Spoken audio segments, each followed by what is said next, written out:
Morning guys. Okay, I'm going to share this sheet with you, but I just thought I'd walk you through it quickly so you guys can have a look. So basically I've done a few different scenarios of the costing for buying the place. I've split it up into upfront purchasing costs. So let's go through likely scenario one, where no deposits needed. It's just like saved cost assumption, right? So upfront purchasing costs about 358,000. So that's transfer duties, bond costs, trust formation, about 358. Then we move into the upfront move-in costs, the stuff that we need to pay for us to actually move in. So that would be putting in the double gates, security and lighting, fiber installation, gate intercom fixing, grass cutter and tooling, borehole water grade assessment. I don't know if we need fire protection. Anything unforeseen, I've put in 50,000 for that as like a safety net. Our individual home update would be about 600k. That's what we would want to do to ours to move in. So total in terms of us putting in capital and the outlay, it's going to be about 1.2. Okay, and then we move on to the shared expenses where it really gets kind of expensive. So here we're looking at about 92,000 a month. That's like in a pretty likely scenario. So the financing costs is probably the most expensive. So that's the bond, the insurance, accounting, bank and trust fees, because we'll have to open up a separate bank account for us and submit stuff every year. Life insurances as well, just to protect the loss of future income of any of us. I think that's going to be really important, and also just to cover the cost of the place, you know, in the event that one of us passes away or anything like that. So yeah. Basic utilities then, so that's going to be about 54,000. And then when we look into basic utilities, if we look at electricity of around 10,000, water and rates 4.5, septic tank, security, internet, that's like our very basics, that's 17.5. And then we move on to monthly maintenance, which is going to be I don't know, I've estimated 2 farmhands at 15,000. Let's just say we look at projects like painting, mending fences, general fixes as we go throughout the month. Let's say 2.5, little bit by little bit. And then garden maintenance like fertilizer, planting veggies, I don't know, whatever we might need for that. I've also just set a budget for 2.5. So altogether property maintenance is going to be about 20. So if we realistically look at all of that, I'm looking here at the monthly contribution. If we split it equally between the 3 couples, that's going to be about 30,000 a couple. You guys can just toggle here if that's what you want to have a look at. So like, for example, if Joe and Johan can only do 20%, then like that means, you know, Dave and I would need to do 46, and yeah, so we just see from there. So you can toggle with that when I send you the spreadsheet. What we chatted about is just obviously contribution from the parents. We can't rely on them, right? So we need to make sure that between the 3 of us we can contribute this. And my thinking was that obviously we need a reserve fund, so that covers maintenance, any equipment that breaks down like the lawnmower, whatever, future renovation plans, family emergency. We've got this reserve fund, so maybe everything from the parents that they contribute can go into the reserve fund. Yeah, just looking at what I think my mom could afford, probably about 7-9, maybe we do less than that. My dad, all of his stuff would add up to about 10k that he would be saving moving out of his old place, but he's not going to be able to pay anything until he's got clientele, so he needs to build that up again. So this 10,000 is there, but probably not going to be a thing for a while. I don't know about your parents, Rose and Gerard. I don't know about Di. Depends what we're going to do. So all in all, like maybe a year from now, we can maybe look at about, let's say 25 to 27,000 in terms of contribution from them to our reserve fund, which is good, you know, which is good. That obviously changes if we manage to do some income from the property, right? So let's say, for example, I don't know, we manage to rent out one of the cottages because somebody's not going to stay there, and we rent out part of the business.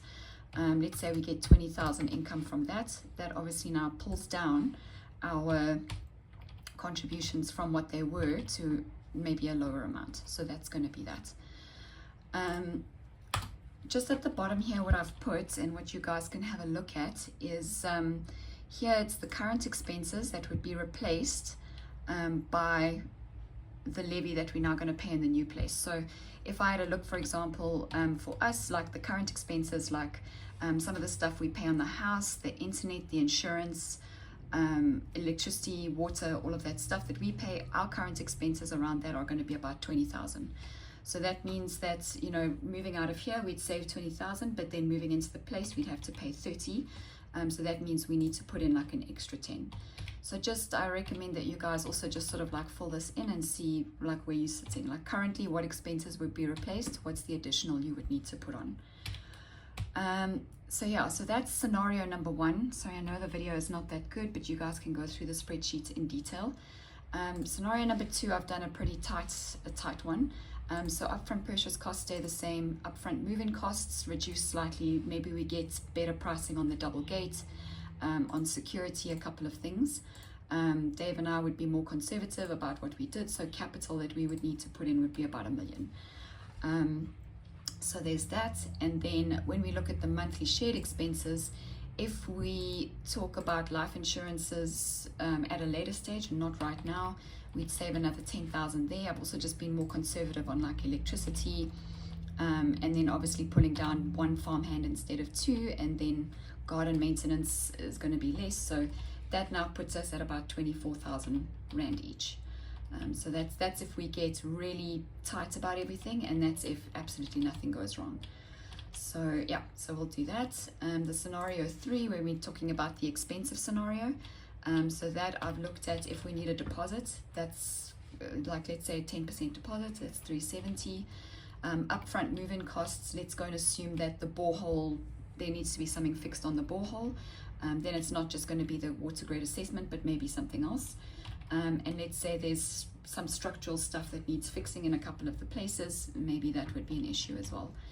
So yeah, and if we do renovations at the top end, all of that together comes to total capital of 1.8. I've marked that in red because that's not money I'm willing to put out. So if we hit the most expensive scenario possible with deposits and structural fixes and it's like it's not going to be possible. On the other hand of that, if we did have to pay a deposit and nothing went wrong, our bond payment would be less. So that's 4,000 off the total monthly expense. So I've just left everything else, I think, as is. Yeah, and then that just brings us down. Yeah, so even though we go, what did I do up here? Still leaves us at about 30,000. What did I increase here? Oh, I increased the maintenance project. So this was the other thing. If the maintenance projects like painting and mending fences, we maybe go up to 5,000. Garden maintenance also 5,000. I actually have no idea how much fertilizer and stuff like that costs. Yeah, so that puts us at around about the same, also around 30,000 in monthly payments if we end up being more expensive than what we think. But the capital that we have to outlay is just going to be a bit hectic.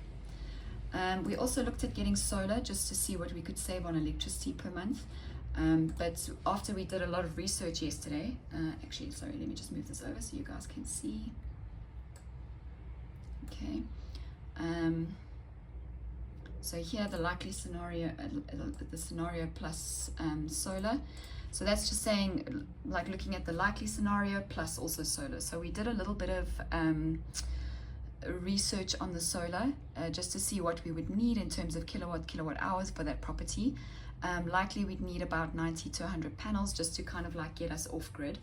There's 2 different options around that. So either we could link ourselves to the grid, which means we don't need batteries, but then that does mean that, you know, at night we're going to be using the grid and we're still going to be paying a little bit of electricity.